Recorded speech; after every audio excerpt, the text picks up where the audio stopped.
저와 여러분들은 예수님을 믿기로 작정한 사람들입니다. 예수님은 나를 구원하신 주님이라고 고백하고 우리가 예수님을 믿기로 했다고 하면 이제부터 여러분들은 육신에 속한 사람이 아니라 영에 속한 사람인 줄로 믿으시기 바랍니다. 우리가 지금 로마서 강해 설교를 합니다만 24번째 시간입니다. 로마서 8장의 말씀은 복음서의 요한복음 3장의 말씀과 더불어서 복음의 진수를 담고 있는 아주 소중한 말씀입니다. 이 로마서 8장은 성경의 여러 성경과 여러 사건들을 통해서 말씀하셨던 것들을 다 모아서 종합적으로 가장 핵심적으로 요약한 엑기스가 바로 이 속에 다 담겨져 있습니다. 그래서 우리는 이 로마서 8장을 통해서 구원받았다는 확신을 가질 수 있고 하나님은 구원받은 당신의 자녀들을 돌보시고 보호하시고 성령으로 인도하신다고 하는 것을 말씀하고 있습니다. 하나님께서 저와 여러분들에게 주신 가장 큰 축복은 예수님을 영접하여 구원받게 하신 것임을 기억하시기 바랍니다. 그리고 이 세상을 살아가면서 또 다른 축복은 성령님을 우리 안에 보내셨다는 것입니다. 그러므로 성령 받은 것이 우리 생에서 또한 가장 큰 축복임을 믿으시기 바랍니다. 우리 성도들에게 있어서 이 가장 큰 은총은 성령님이 우리 안에서 살아 역사하고 계시다는 사실입니다. 지금도 성령님은 우리 안에서 내주하고 계십니다. 성령님은 한번 우리 안에 들어오시면 때로는 나 때문에 마음 아파하시면서도 떠나가지 아니하시고 계속 내 안에 상주하고 계시는 하나님의 영이십니다. 이런 이해 속에서 오늘 주시는 말씀을 통해서 함께 은혜를 나눠보고자 합니다. 첫 번째로 우리는 그리스도 안에서 해방을 받았다라고 사도 바울은 이야기합니다. 1절과 2절의 말씀입니다. 그러므로 그리스도 예수 안에 있는 사람들은 정죄를 받지 않습니다. 그것은 그리스도 예수 안에서 생명을 누리게 하는 성령의 법이 당신을 죄와 죽음의 법에서 해방하여 주었기 때문입니다. 바로 앞에 있는 로마서 7장은 우리 인간의 심층 구조를 파헤치면서 지가 아무리 큰 소리 친다고 할지라도 인간은 죄로 멍든 인생의 상처에서 헤어나올 수가 없고 또 율법이나 도덕 그리고 윤리의 메인 죽음 앞에 무기력한 존재로 떨 수밖에 없는 나약한 존재임을 우리에게 가르쳐 줍니다. 근데 이런 연약한 인간에게, 이런 죄로 멍든 인간에게 해방의 종소리가 울려 퍼집니다. 사도 바울이 탄식을 했죠. 나는 비참한 사람입니다. 누가 이 죽음의 몸에서 나를 건져 주시겠습니까? 그렇게 사도 바울처럼 탄식하는 저와 여러분들에게 하나님은 해방과 자유의 종을 울리시면서 새롭게 다가오십니다. 특별히 기독교가 말하는 자유와 해방에는 두 가지 차원이 있습니다. 첫 번째로는 영적인 해방의 차원입니다. 여러분, 우리가 살아가면서 많은 부족함을 채우기 위해서 끊임없이 여러분들 노력을 합니다. 그러나 영적인 문제가 해결되지 않고서는 우리 인간에게는 어떤 자유와 해방을 맛본 사람이다, 그렇게 말할 수가 없습니다. 많은 사람들이 외적으로는 부유하게 살아도 영적으로 너무나 가난하게 살아갑니다. 그래서 성령께서는 우리로 하여금 영적인 가난으로부터 해방시켜 주신다는 사실을 기억하시기 바랍니다. 또 하나는 구조악으로부터의 해방입니다. 우리가 세상에 살다 보면 사회적이나 경제적이나 정치적인 수많은 압박을 당하면서 살아갑니다. 그 속에서의 해방을 말하는 것입니다. 그러니까 우리 기독교인으로서 우리는 영적으로 더욱 가난하게 만들고 세상적으로 더욱 어렵게 만드는 그 어떤 속박으로부터 해방되어야 합니다. 이렇게 기독교인들의 참된 모습은 자유와 해방에 있다라고 먼저 외치고 있습니다. 그래서 사도 바울은 또 다른 고린도 후서 3장 17절에서 이렇게 말합니다. 주님은 영이십니다. 주님의 영이 계신 곳에는 자유가 있습니다 라고 말하는 것입니다. 두 번째로 죽음으로 얻은 생명을 이야기하고 있습니다. 지금 여러분들이 가지고 있는 것 중에서 가장 소중하고 가치 있는 것이 무엇이라고 생각합니까? 여러 가지가 있을 것입니다만은, 그러나 누구나 인간에게 공통적으로 가장 중요한 것은 자기 생명입니다. 내 생명. 왜 생명이 중요할까요? 이유는 너무나 간단합니다. 하나밖에 없기 때문에 그렇습니다. 다른 것은 없어도 아쉬운 대로 대체할 수 있습니다. 그러나 생명은 하나밖에 없는 것이죠. 근데 여러분들, 우리가 이 차원에서만 이야기를 하면 안 됩니다. 우리 기독교인들에게 있어서 내 생명이 귀중한 것은 하나밖에 없어서가 아니라 두 개가 있기 때문에 소중한 것입니다. 생명이 하나가 아니라 두 개다. 이상한 거 아니야? 그렇게 말할 수 있는 사람들도 있을 것입니다. 왜 하나밖에 없는 내 생명인데 두 개가 있다라고 이야기를 할까? 여기에 바로 기독교인들의 생명의 신비, 생명의 가치, 생명의 비밀이 담겨져 있습니다. 기독교인으로서 참으로 내 생명이 귀중한 것은 인간으로서 내 생명 때문이 아니라 내 하나밖에 없는 그 생명이 그리스도의 생명과 바뀌어서, 다시 말하면 내 생명 위에다가 그리스도의 생명을 하나 더 가지고 있기 때문에, 그래서 두 개의 생명을 가지고 있기 때문에 귀중하다는 사실을 기억하셔야 됩니다. 여러분, 내 생명이 귀해서만이 아닙니다. 내가 세상에서 제일 잘 나가는 인간이 되기 때문에 그런 것도 아닙니다. 나 때문이 아니라, 내 생명 때문이 아니라, 내 하나밖에 없는 생명 때문이 아니라 그리스도의 생명이 귀하고 그리스도의 생명이 값지고 그리스도의 생명이 중하기 때문에, 그래서 그 그리스도의 생명과 내 생명이 하나로 되어 있는 나의 생명이 있기 때문에 그 어떤 것으로도 값을 매길 수 없는 존귀한 존재가 되었다는 사실입니다. 그래서 우리 기독교인들은 두 개의 생명을 가지고 있다, 그렇게 말을 하는 것입니다. 그렇다면 어떻게 해서 이 하나밖에 없는 생명이 둘이 될 수 있을까? 오늘 본문에서는 그 깊은 뜻에 대한 해답을 우리에게 가르쳐주고 있습니다. 그게 바로 3절과 4절입니다. 육신으로 말미암아 율법이 미약해져서 해낼 수 없었던 그 일을 하나님께서 해결하셨습니다. 곧 하나님께서는 자기의 아들을 죄된 육신을 지닌 모습으로 보내셔서 죄를 없애시려고 그 육신에다 죄의 선고를 내리셨습니다. 그것은 육신을 따라 살지 않고 성령을 따라 사는 우리가 율법이 요구하는 바를 이루게 하시려는 것입니다.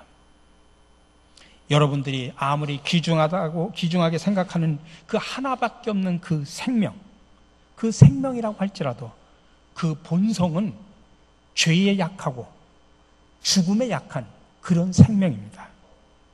근데 사실 그거는 본래 하나님이 창조한 의도하고는 전혀 다른 겁니다. 하나님은 본래 인간을 창조할 때 그런 의도로 창조한 것이 아닙니다. 인간이 죄를 졌기에 그 이후로 인간의 본성은 죄에 약하고 죽음에 약한 존재가 될 수밖에 없었습니다.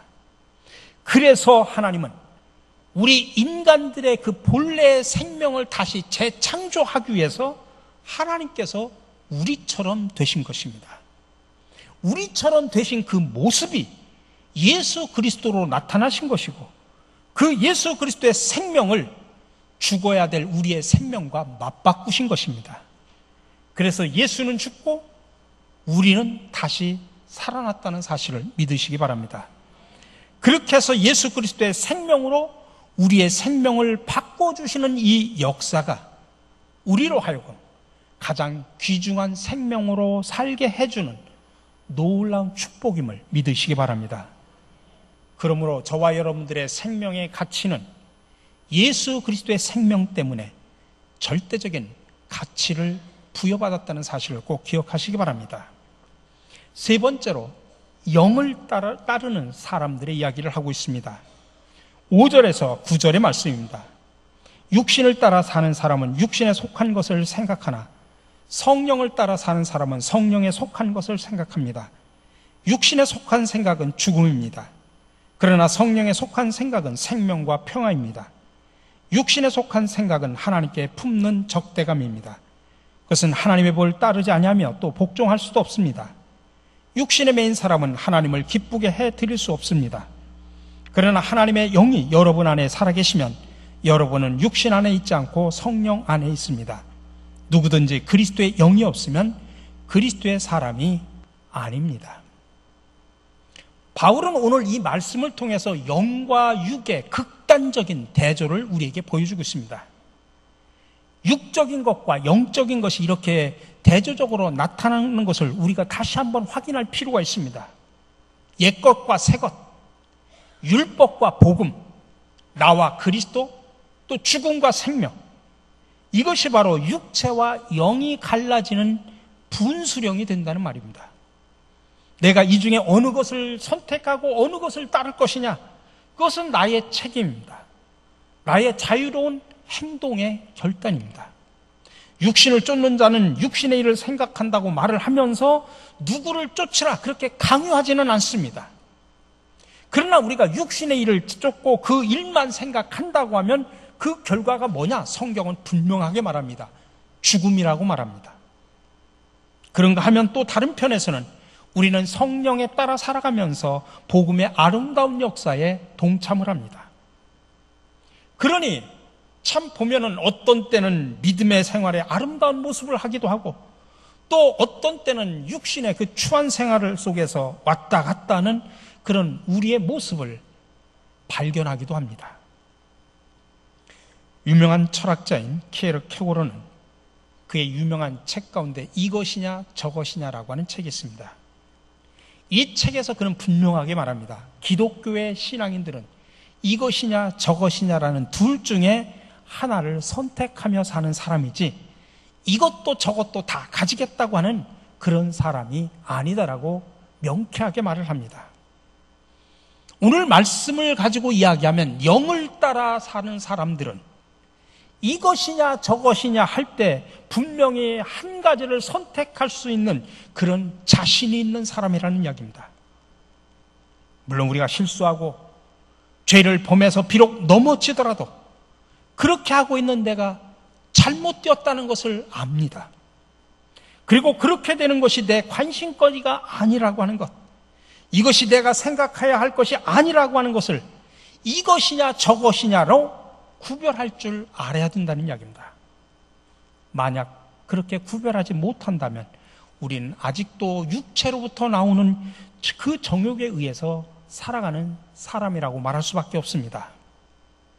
저나 여러분들 가운데 누구든지 실수 안 하고 사는 사람이 있습니까? 잘못 안 하고 사는 사람이 있습니까?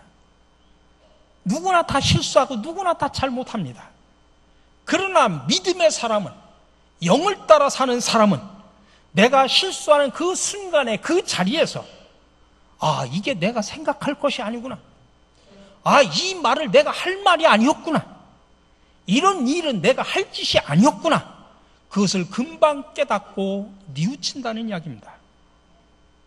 이것인지 저것인지를 분명하게 분별할 수 있는 사람이어야지 내가 하는 것이 무조건 옳다, 또 좋다, 내가 좋아하는 사람이 하는 것은 무조건 좋다라고 하는 식으로 지낸다면 우리는 아직도 육체의 그늘에서 벗어나지 못하고 있는 사람들입니다.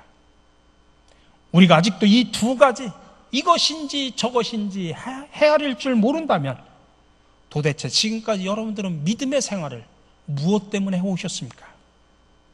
그것이 무슨 의미가 있습니까?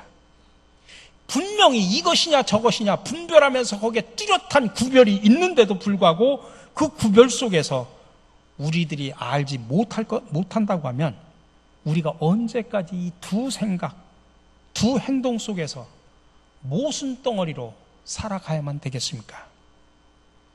갈라디아서 5장에서는 이런 인간의 대립과 모습, 이중적인 인간의 모습을 적나라하게 우리에게 보여줍니다. 거기서 성령의 열매와 육신의 소욕을 말합니다.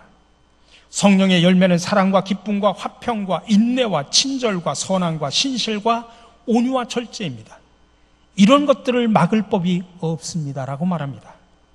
이 얼마나 아름다운 기독교인들의 모습입니까? 우리는 이러한 인간이, 이러한 인격을 가진 그리스도인들이 되기 위해서 기도하고 말씀을 읽고 찬송하고 전도하고 사역하는 거지 않습니까? 이런 성령의 열매는 우리의 믿음의 사람들이 하루하루 살아가면서 가꿔야 될 아름다운 인격의 모습, 아름다운 신앙의 우리의 모습입니다.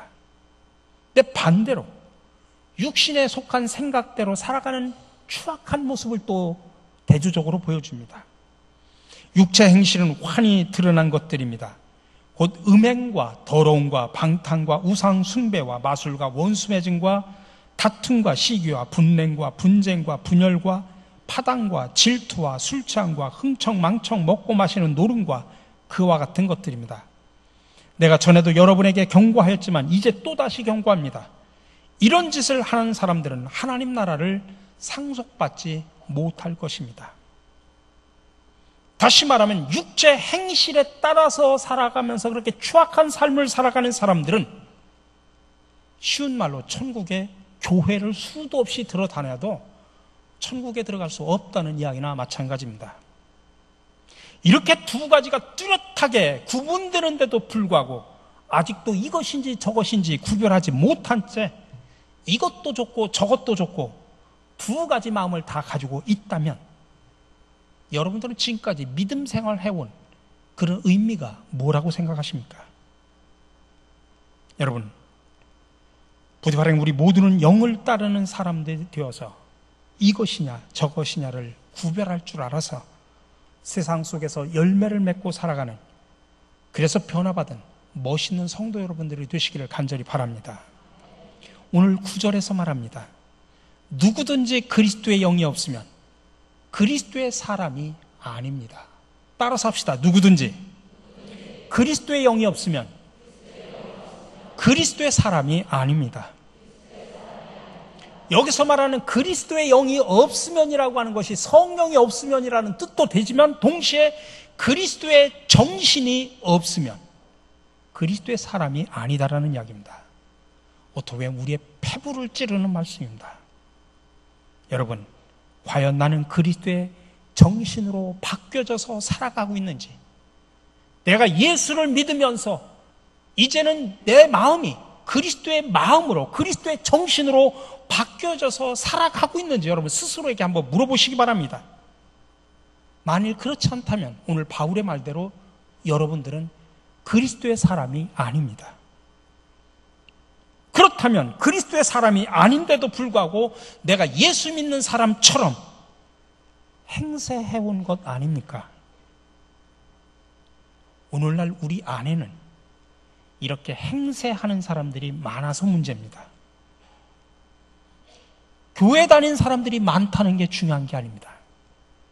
교회 다니면서도 이렇게 예수 믿는 것처럼 행세하는 사람들이 얼마나 많은지 모릅니다. 기독교인인 것처럼 행세하는 사람들이 너무나 많습니다. 교회 숫자가 부지기수로 늘다 보니까 교회답지 않은 교회가 교회 행세를 하는 그런 교회들도 참으로 많습니다. 목사답지도 않으면서 목사 행세를 하는 목사들도 수두룩합니다. 그래서 오늘날 사회적으로나 믿지 않는 사람들에게나 또는 열심히 믿어보려고 하는 사람들에게서 교회가 이래서 되겠느냐, 목사가 이래서야 되겠느냐, 교인들이 이래서 되겠느냐 하는 한탄의 소리를 듣게 되는 것입니다. 여러분, 이 이야기는 다른 사람의 이야기가 아니라 바로 저와 여러분들의 이야기로 들을 수 있어야 됩니다. 여러분들은 예수를 믿은 후에 달라진 모습이 무엇입니까? 여러분, 예수 믿으면 초능력이 생깁니까? 예수 믿으면 병도 안 걸리고 모두가 다 건강하게 무병장수합니까? 예수 믿으면 모든 게 다 형통해서 막 부자가 됩니까? 예수 믿는다고 해서 우리의 얼굴이나 육체 외양이 달라진 것은 하나도 없습니다. 어떤 사람들은 종종 성령의 역사를 별별 이상한 현상이나 꿈꾸는 것처럼 생각하고 말하는 사람들도 물론 있습니다. 그러나 진정 성령의 역사는 우리 인간의 마음을 예수 그리스도의 정신과 마음으로 바꾸어 놓는 것이며 그것이야말로 성령의 가장 본래적인 역사임을 믿으시기 바랍니다. 그렇게 될 때 비로소 우리는 그리스도인이다, 그렇게 불려질 수 있는 것입니다. 오늘 이 자리에 그리스도인들도 있고 그냥 교회 다니는 사람들도 있습니다. 그리스도인처럼 행세하는 사람들도 있다, 이 소리입니다. 근데 나는 정말 진정으로 그리스도인인지, 그리스도인처럼 행세하는 사람인지 스스로에게 물어보시기 바랍니다. 어떤 사람이 하나님 앞에 기도를 했습니다. 하나님, 나의 교만함을 제거하여 주옵소서. 하나님이 대답하십니다. 아니다. 교만이라고 하는 것은 내가 없애주는 것이 아니라 네가 스스로 포기하는 것이니라. 또 기도합니다. 하나님, 저에게 인내하는 마음을 주옵소서. 아니다. 인내라는 것은 아픔의 부산물이기 때문에 누구에게 받는 것이 아니고 자기 스스로 찾아내는 것이니라. 또 기도합니다. 하나님, 나를 좀 행복하게 만들어 주시옵소서. 아니다. 나는 이미 너를 넉넉하게 축복했기 때문에 행복이나 불행이라고 하는 것은 너에게 달려있다. 또 이 사람이 기도합니다. 하나님, 나에게 고통이 없게 하여 주옵소서. 아니다. 고통은 너를 세상에서 멀리하고 하나님을 가까이 하게 하는 은혜이다. 결국 마지막으로 이 사람은 하나님 앞에 이렇게 기도를 했습니다. 하나님, 주님께서 나를 사랑해 주신 것처럼 나도 내 이웃을 사랑할 수 있는 능력을 주시옵소서. 그때야 비로소 하나님은 이제야 네가 나를 기쁘게 하는 기도를 배웠구나. 이제야 네가 나의 마음을 네 마음으로 바꿔진 기도를 하는구나. 그렇게 대답하셨다고 합니다. 우리 사랑하는 성도 여러분, 이 시간 내 마음이 그리스도의 마음으로 바뀌어 있는지 한번 점검을 해보시기 바랍니다. 그러면 내 마음과 정신과 생각이 그리스도의 마음과 정신과 생각도 성령으로 대체되고 있는지 없는지를 스스로 가늠할 수 있습니다. 진정 내 마음이 그리스도의 마음으로 변화되었다면 우리는 이제부터 진정으로 그리스도의 사람이고 영을 따르는 사람이라고 불려집니다.